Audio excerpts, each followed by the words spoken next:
Hello everyone, my name is Cerebellum and this is Academy of the Ancients. Today we are looking at Killroy's Timbersaw offlane. Or it's not really Timbersaw offlane because he's actually dual laning, and just to make things even more non-standard, this is what he's laning against. So this is an Ursa and a Juggernaut. As I want to say, this is kind of a special case in that this should be a very easy lane for Timbersaw to go up against, since they have very few harassment options.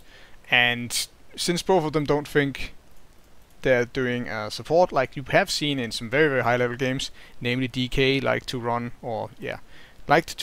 teams already kind of shuffling out after TI4, so in any case they like to run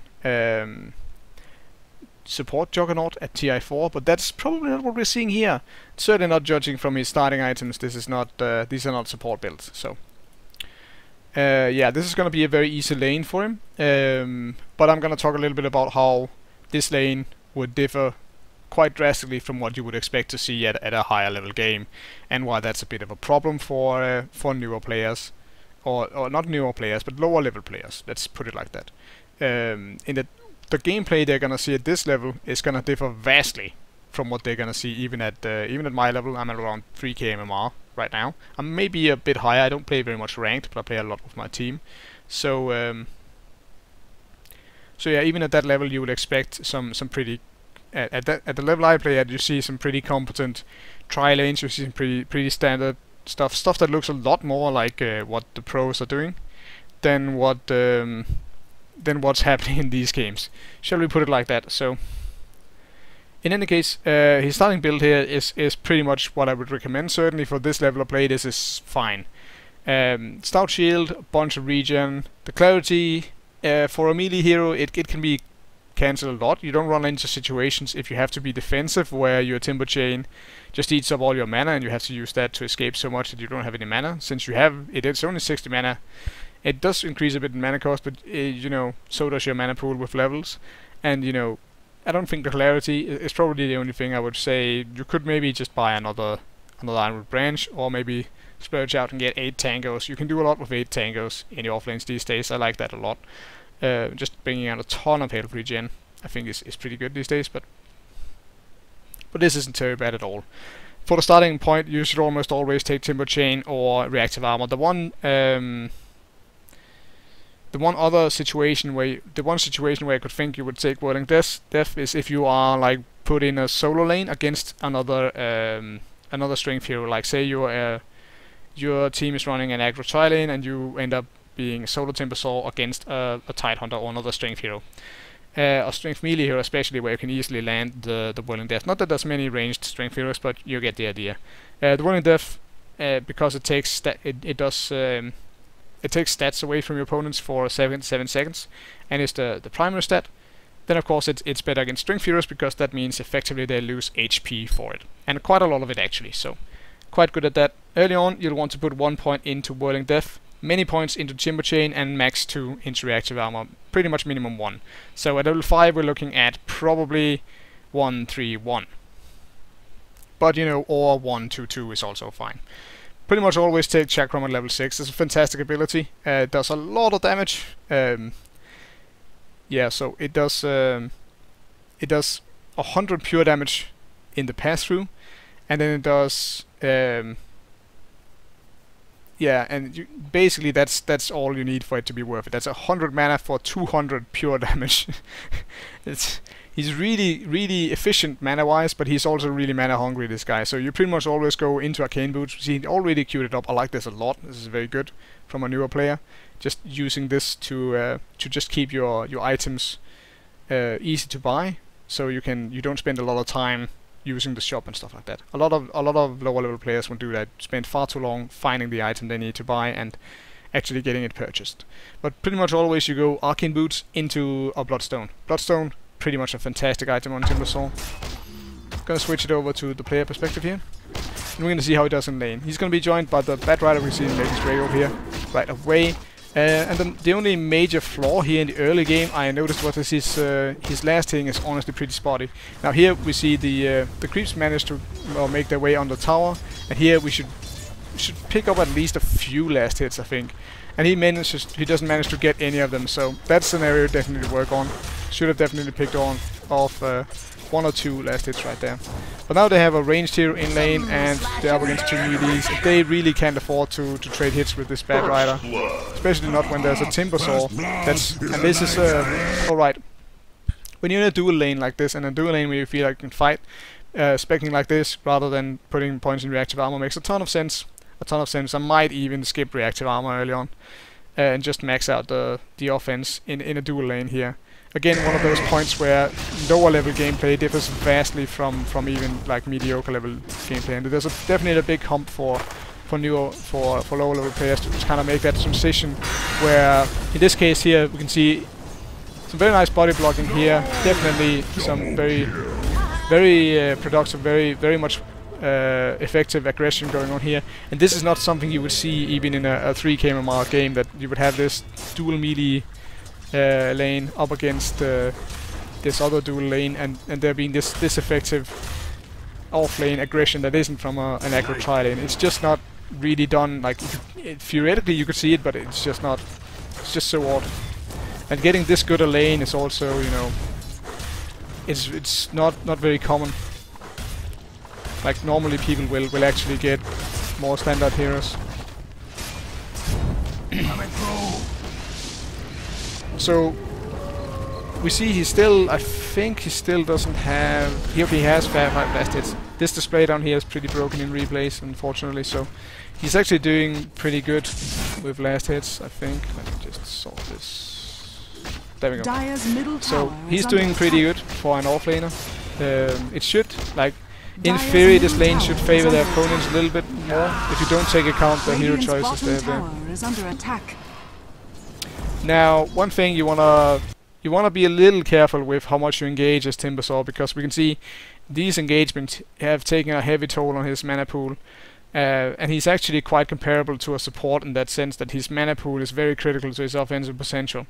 I mentioned how fantastic these nukes are, and they are fantastic, but they do require a lot of mana. Like, you have to cast them several times to get kills usually, and they do. Yeah, that's why you go for a Bloodstone, that's why you go for Arcane Boots. You need all the mana you can get early on.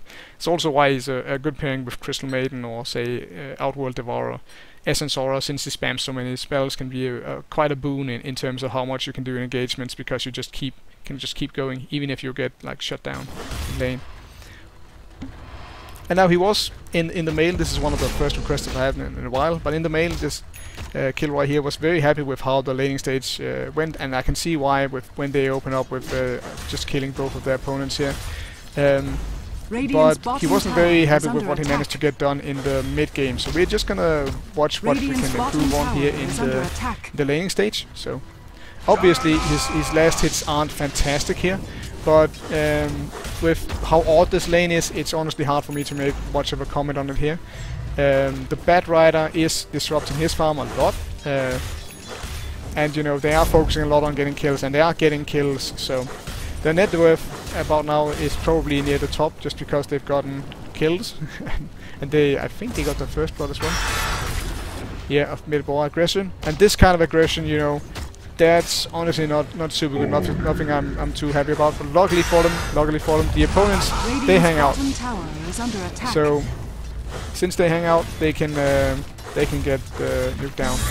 He did use a lot of abilities there on a spinning Juggernaut, which I don't believe that'll do anything at all. They managed to kill off the Juggernaut. They could, you know, they could have gotten a little bit more for the mana there. I think if they'd waited a little bit, but the Earths are still sticking around. That's one thing. Lower level players also not very good at telling when you just have to go back, and that Ursa at this HP definitely just has to go back. Like, he gets a salve sent out, but the Timbersaw very wisely just cancels it. And now the Timbersaw goes in, no mana, and dies. So, just gonna pause here. I won't go back to that because that was honestly pretty trivial, but yeah, you know, even if you see an enemy that's low, you can't go in on him if you don't have mana. You just have to have mana this guy. There's just, unless it's literally won't take more than 1 or 2 right clicks from you, you won't get the kill unless you have mana. So, yeah, very nice. Always nice to check out the other lanes while you're dead anyway, just to keep tabs on what's going on. Again, wasting a bit of mana on this Juggernaut. The first ability was good, but the Timber Chain following the chakram there didn't do anything because the Juggernaut was spinning. When the Juggernaut is spinning, he won't be affected by any kind of magical damage. Yeah.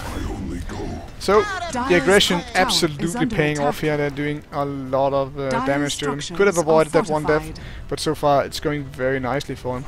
And I have to say, with regard to skill build, I'm gonna pause for this. With regard to skill build and regard to item build, I don't think there's much to be improved on here. As far as an all-round standard, I'm just gonna go for this blindly build. This is what I would do as Timbersaw.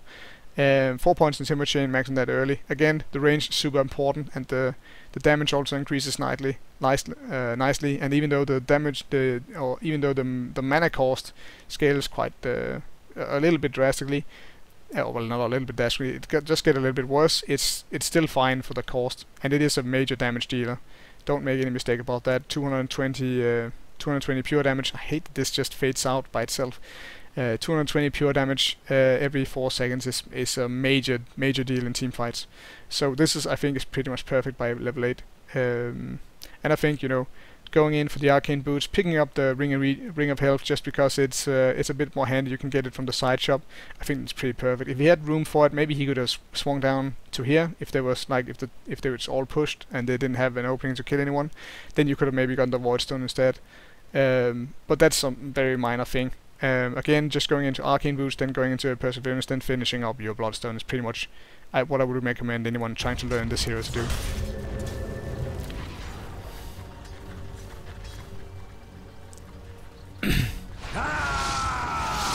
Now the opponents look like they're a bit frustrated. Whenever your opponents are this frustrated, it can very easily be punishable. Like, they're trying to make something happen here, but they are, with this many kills, they should be playing way more defensive than they are.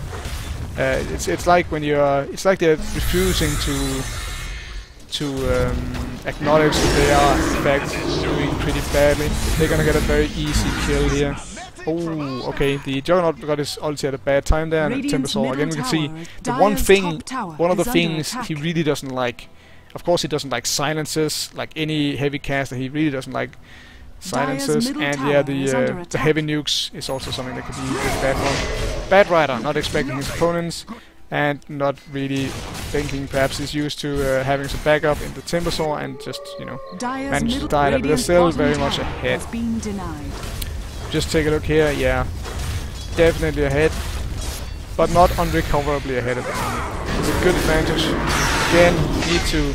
Okay, so when you jump by 3 there, that was a bit too aggressive. You have a max Timber Chain, you could have gone down here very easily. Let's just go back and see this again. So, let's have that as at the... let's just say 1 speed for now. So, Juggernaut comes in, there's the axe. Call from the axe. Okay, that movement was bad. Could have just moved away there. This Timber Chain was bad. Could have just Timber Chain down here, you would have made it out safely. There's nothing that can catch you here. Instead, you just kind of walked back in. Didn't even use your chakram.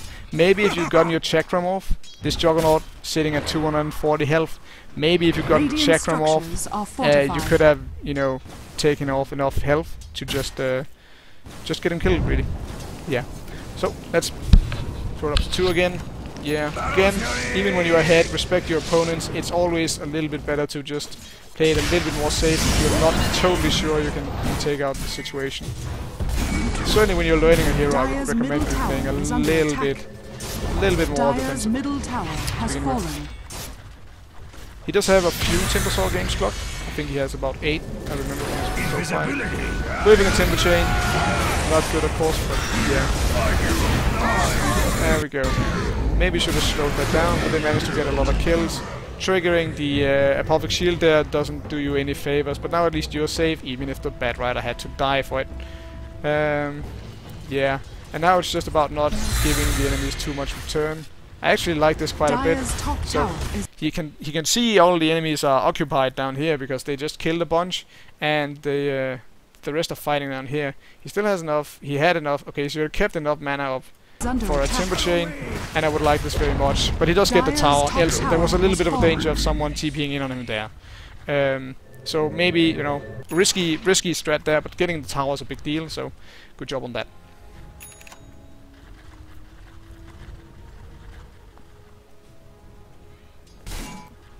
Now it's about, okay, now he's done a bit of, I don't really like this. He's gone for maxed reactive armor, and the reason why you go for just 2 levels of reactive armor is that it's really hard to get up the stacks for the rest, and also you really need to put points into the Whirling Death and the Chakram. So especially the Whirling Death should be maxed out before the reactive armor, I think. Honestly, the last 2 points in reactive armor matters very, very little in most cases, unless you have some seriously high hit count heroes. Like, I'm trying to think here. Yeah, if you have someone like Venomancer, if he has a lot of wards, so you get a lot of triggers of this, or like Rasta wards, I think also trigger it, then it can be good to have a lot of them. But still, I mean, it's just so important to get just as much damage as you can out of these early on. So I would say that the last 2 points here should have probably gone into Whirling Death. Just a quick note on that. But still, he's doing very nicely for himself. He's 7 and 2, and he does have 13 last hits, which is pretty bad at this point. But you know, considering the rest of this game here, it's not that bad. They managed to deny. Radiant's middle tower has fallen. In all the excitement, no one denied the tower, so that's a bit of a critique point, but they do get to return kills. So yeah, at least the you know, going for the deny there would have been probably a very good course of action. Dire's bottom tower Since is that is under honestly attack. no big deal. Ursa hanging around with no life for no reason. Don't fault him at all for trying to go for that. Now, however, I would be calling maybe for people to hang back a little bit, since you are pretty much, yeah. This is mostly the Timbersaw just kind of being there. He didn't really have enough mana to put more than 2 spells through, and that was a bit of overextension. We are only 17 minutes in, trying to push the mid tier 2 when everyone's up. Maybe not the smartest idea. And this is allowing, yeah, some few critical kills to go to the way of the enemy. Let's take a look at that engagement again.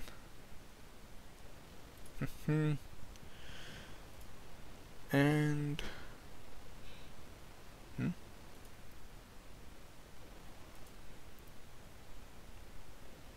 long one.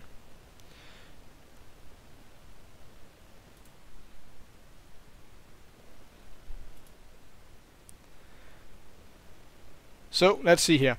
All right, do we fight here? Do we go back? Well, let's see. We got 100 mana extra from our arcane boots, since it costs 35 mana to activate them, and that means we have 255 mana all told, which means it's basically a round of our spells, basically about that.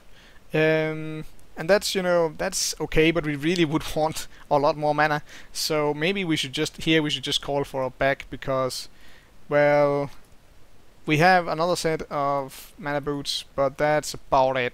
Bad Rider's gone for his usual tranquil, so we don't even have lasso either. This is not looking okay. Maybe he actually used lasso. Yeah, okay, the lasso is actually active on this.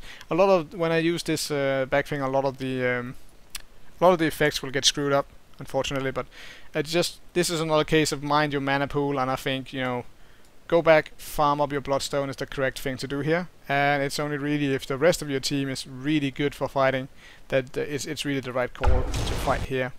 But let's take a look at the fight itself. Come and get it. So, okay, lassoing the Abaddon's pretty much the worst target here. Not so fast. Shadowgrave here is pretty good, like it's decent. Very good healing wave, kind of saves the fight there. If they didn't have that healing wave, I think they could have honestly lost a lot. The axe is incidentally a really good counter to the Dazzle, since his Culling Blade can go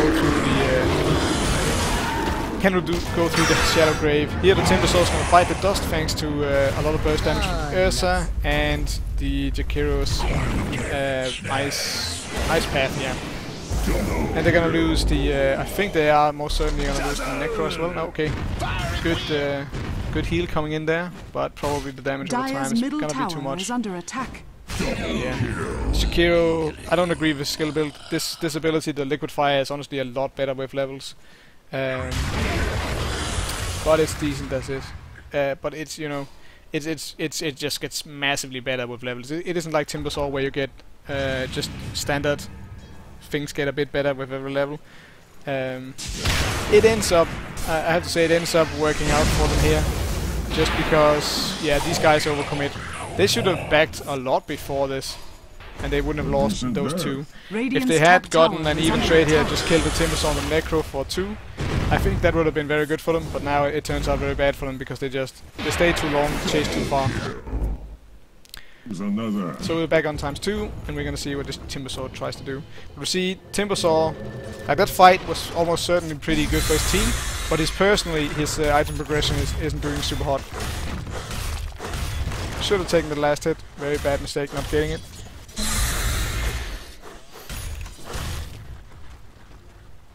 I think if you want to do this, probably pushing the bot lane and take the tower there would be a little bit more productive.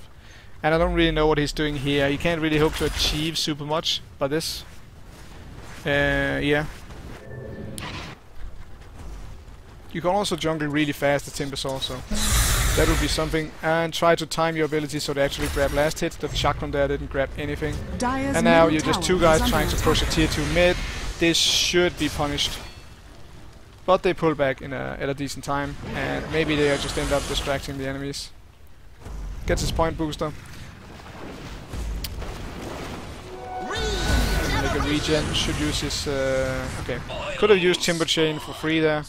Yeah, now the enemies are gonna overextend a bit, but who knows? Okay, middle tower. He's feeling a little bit burnt. Maybe his 3 deaths are getting to him, and he wants to.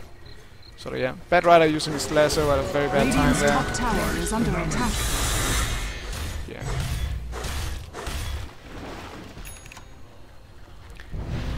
He's honestly pretty close to getting his Bloodstone now, but Radiant's top tower could be a bit closer. Is Bad Rider gonna get this guy? Yeah, he is. Very nice on the Bad Riders. Timbersaw just sort of fooling a little bit around. Honestly, he's looking a little bit lost here, and I can kind of see why he thinks his mid game was a little bit bad. And honestly, what he's been doing here is he's been looking. He wandered up here, pushed out the lane, then walked around here, down here, and then he just sort of. Oh yeah, he went down here, and then they pushed in here, killed off the Necrophos, I think it was, and Timbersaw moves down here, farms up the lane here, the Bad Rider moves around here, gets harassed a little bit by enemies, the Timbersaw follows. So he basically farmed lanes for very little of that, but he still got like his point booster. So I think just some more intensive farming. Be aware that you can jungle very efficiently as Timbersaw. He has tons of magical, tons of AoE burst damage, so you can just farm up the jungle very fast, and it is very efficient. Just make sure you stagger it, and you know, it's just so important for you to just finish this vitality booster, and you could do it very fast. Just a sec, just have to answer a message.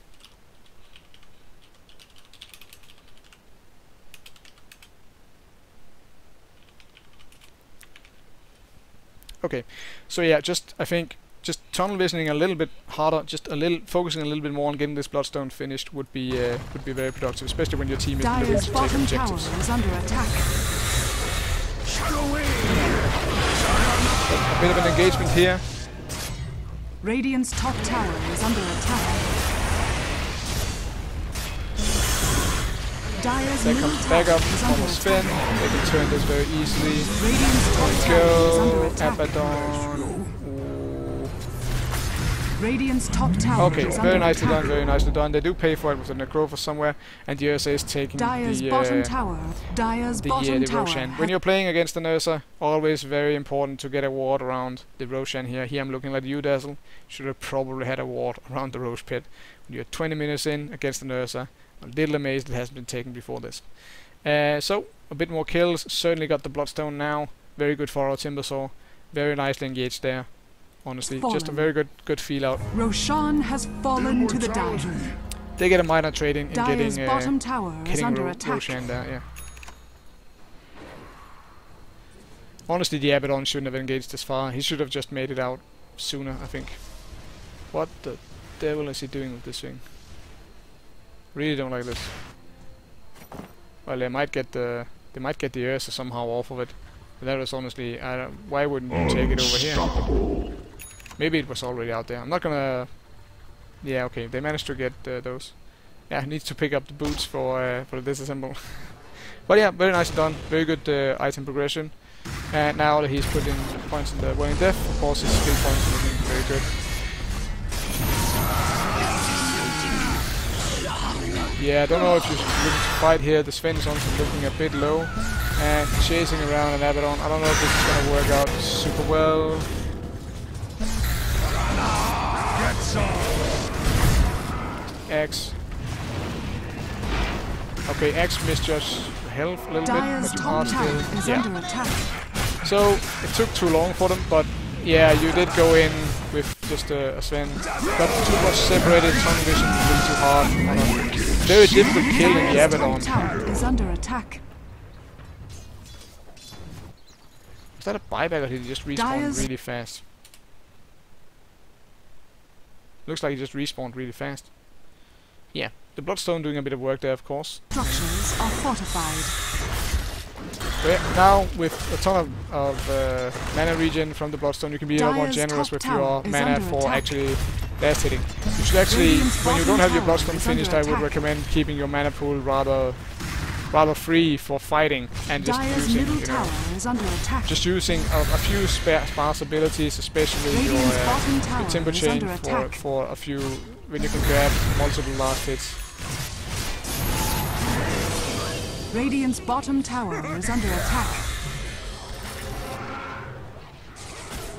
Yeah, nice escape there. I don't think there was anything to do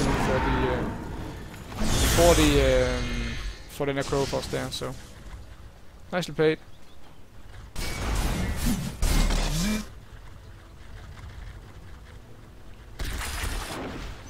And split pushing. This is pretty nice. In fact, it would be even nicer if this team wasn't trying to fight in here. But if you know, if your team is farming up or something, this is a little bit better. If you have another split pusher, then stuff like this is Timbersaw. Now I would probably head back. Okay, they are fighting in mid, so maybe you can get a tower here, or you could use your the Timber Chain to get in there a little bit faster. Double kill. Yeah, so looks like the risk paid off a bit. He managed to push in, put some pressure on the tower, get some. Okay, bad TP out, but Dax doesn't really have super many ways of hitting him here, especially since the Whirling Death will absolutely shred this axe. Dire's middle tower That's has the cavalry. fallen.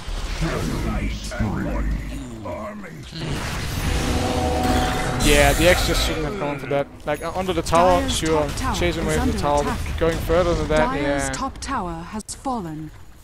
yeah, a little bit of very appropriate hyper-masculine whining there from the axe. I like that. Axe being all there. Going all bro on him. Yeah. So, okay. So we have boots of travel here after the Bloodstone. This is pretty good. Certainly when you're far ahead, I love picking up boots of travel early on. The movement speed is actually really nice, and of course being able to save on TPs and being able to react Dire's much middle more. tower It's is under attack. very good to be able to just jump in with the Timbersaw with tons of burst damage. With the Iron Shotgun there.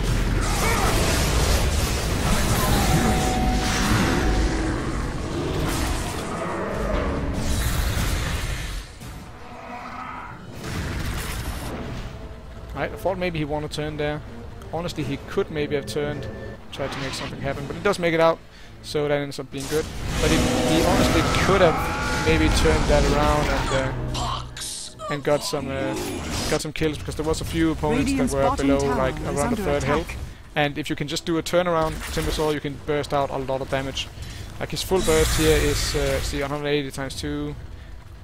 That is like 350 plus 220 plus another 220, I think it is. 250, yeah. So that's a lot of burst. When you're considering that that's pure damage, that is a lot.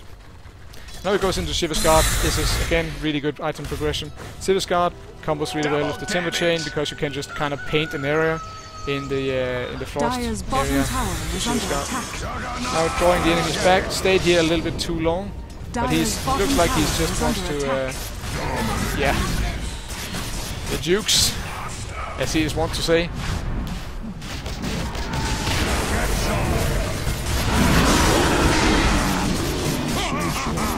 Now they're gonna give up Roshan. So the Curse is gonna suffer for it. Roshan has fallen to the Dire. So a little bit of a misstep. When you're split pushing like that, if you're just pushing in a lane solo, try to keep an eye on where the opponents are, and definitely when all of them are gone, then probably where would you head if there's all you're seeing of your enemies is one pushing in a tower. They're all heading for you, so just push it in. Just try to elicit a response. Get out with your Timber Chain. Yeah, that's usually very good, just getting out with your Timber Chain. If you're up against the Barathum, I've actually found that trying to just get out with a Timber Chain can be a bit problematic, as he'll just charge you down. And that's actually one of the few points where I think Barathum is actually pretty decent. That's Spirit Breaker, by the way. So in that case, you know, carry a TP and just get out of sight, TP out.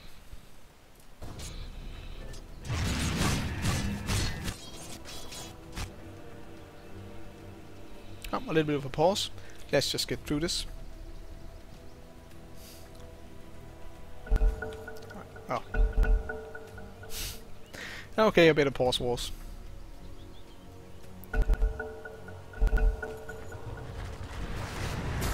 Alright, so Greet the Reaper.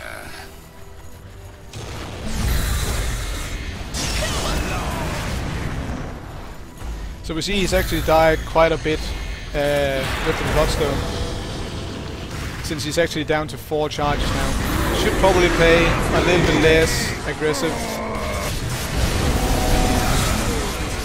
You don't get to win. I get to win. Very nice. Picking up on how the situation's going, and not just blindly throwing out offensive abilities, actually making a escape with very little HP there. Very nice, very nice. Yeah, this game is lagging towards an end. Dire's top tower is... Dire's structures are fortified. But very nicely done. He does have a... Here in the late game he's developed... He is picking up on the fact that he is dying a lot, and that he should probably dial back the aggression in fights a little bit. He is overextending a little bit sometimes. There was the early gank and the time he died down here, and bot trying to push in the tier 2. But now they have a set of racks, and set of racks here is pretty bad for the opponents. Yeah.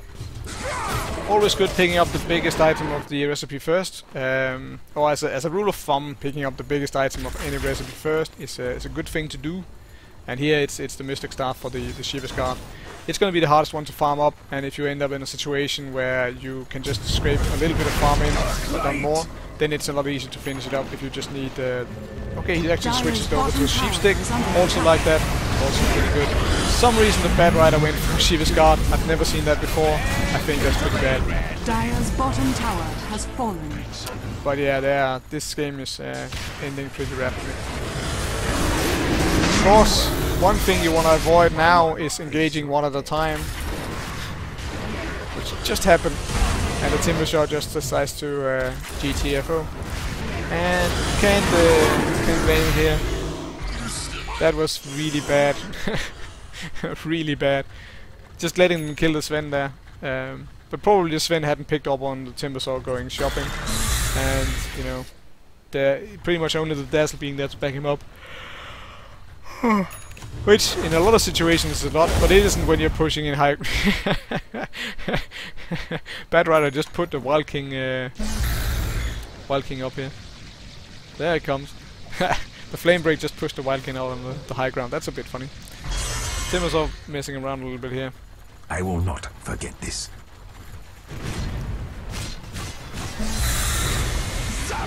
Yeah, so at this point they're just so far ahead. 15,000 HP, 14,000 gold. They should have this in the bag. Normally, this is the point where Timbersaw starts to feel like he's losing a little bit of his... should have used his Bloodstone there to suicide when it was clear that he would get away from the Ursa. His team's got it, doesn't really matter. Yeah, so normally at this point in the game, this is where Timbersaw starts to Dire's feel middle like tower he's is losing his under relevance attack. a little bit. Honestly, I think from the Dire's moment you finish your structures are Bloodstone fortified. to around 35 to 40 minutes is the time where you do Dire's middle tower is under do attack. the main bit of your work as Timbersaw, the part where you can push in lanes extremely fast, you can farm up really fast, and you can do a lot of damage in engagement. Dire's middle tower Once you start has to fallen. creep closer to the 50-minute mark, you know, he Dire's starts middle to barracks get are under attack. his Dire's damage middle just barracks- kind of Dire's peters middle off. barracks It has it fallen. plateaus once you hit the level 16, of course. You can't get any more damage out of your spells, and you know, Dire's it just middle kind of tower is under attack. gets hard once you hit any time beyond that. Dire's middle tower is under attack. Dire's middle tower has fallen. Dire's ancient is under attack. Yeah, so we're just gonna Dire's see the ancient burn is here. under radiant Boom. victory. Right, just gonna get to the ending splash.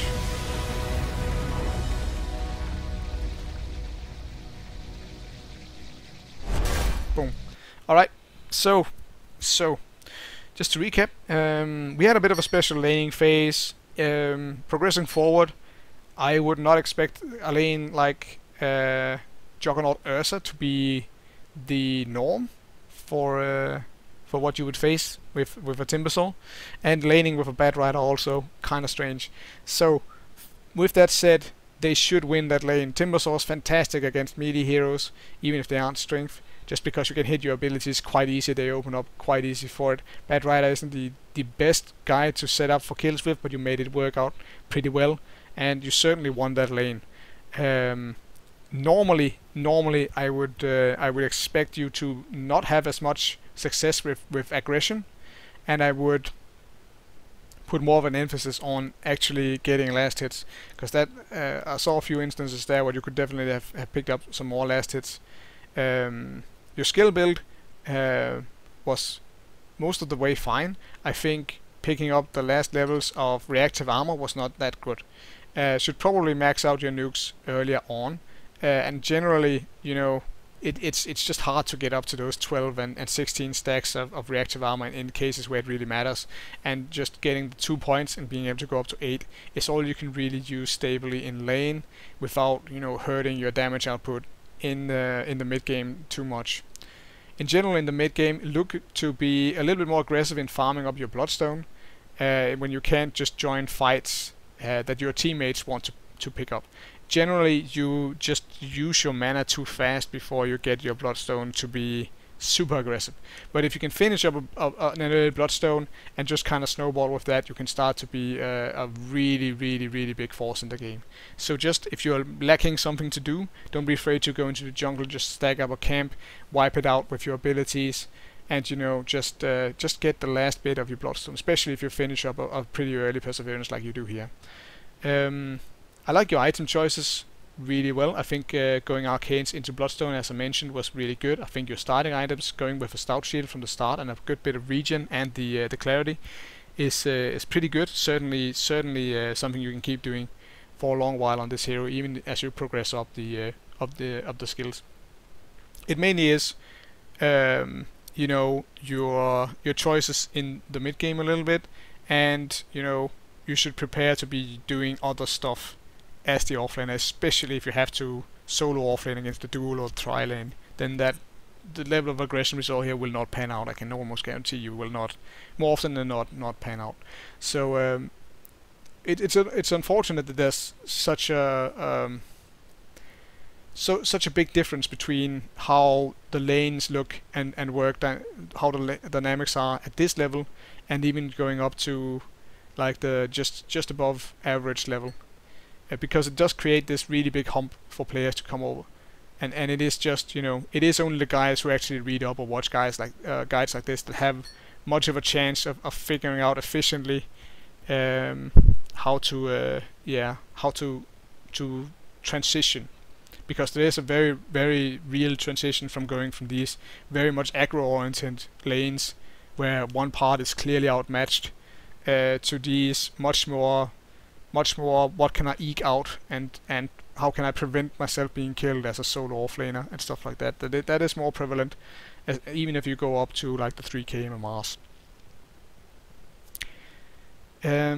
What else was there? Yeah, a little bit. I saw some signs of some maybe a little bit lacking map awareness.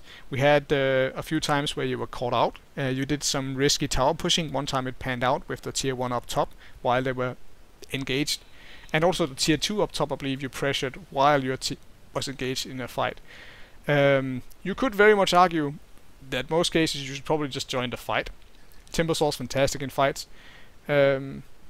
But you know, it's not completely brainless trying to push in towers while that sort of stuff is going on. The time you tried to push the tier 2 bottom, however, it did not pan out. You pushed it a little bit too aggressively, given the fact that there was no one visible on the map. You need to keep, if you want to do stuff like that, you need to keep an eye on the map, or that sort of stuff will happen. You could have maybe gotten out that time actually, but you chose to head the wrong way, I think, and just kind of maybe a little bit of clowning. But you know, have to treat this seriously, have to give as much feedback as I can.